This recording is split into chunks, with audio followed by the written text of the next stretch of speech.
God asks for no idolatry, understanding human behavior. Now, this is very evident in the behavior in Americans today. What God understood is that false idols can condition a civilian base into degeneracy and immoral behavior.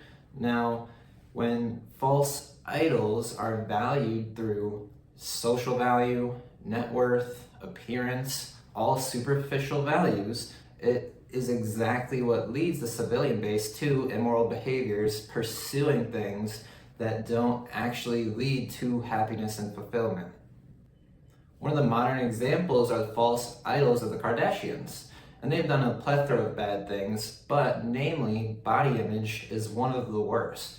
Now, a lot of young girls looking up to the Kardashians, they want to look like the Kardashians. The issue is the Kardashians have had multitudes of plastic surgeries to get their appearance to a certain place. Now, with the money they have, they're able to afford a level of plastic surgery that most people can't.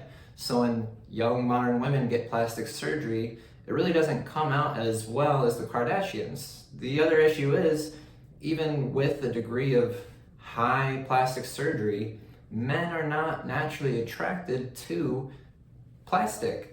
So a lot of girls get this idea of, I'm going to get plastic surgery and it's going to attract more men, yet in reality, this is something that is naturally repulsive to men. Now, those who oppose God are assisting and propping up these false idols in exchange for money. And the issue is, the false idols of today are not the idols of old. We currently prioritize entertainment over education, entertainers over thinkers. And we don't even really know most of the best thinkers of today anywhere in relation to how well we know the entertainers who are promoting poor behaviors onto our children.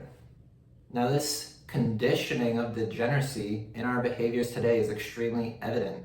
Just look at our use of language compared to 100 years ago. We are clearly not as eloquent in our use of language just due to slang and attempting to look cool, prioritizing that over education and being smart and well put together. Now, this conditioning through false idols hurts civilization more than any politician or law can. Now, this conditioning mechanism is not a foolproof trap.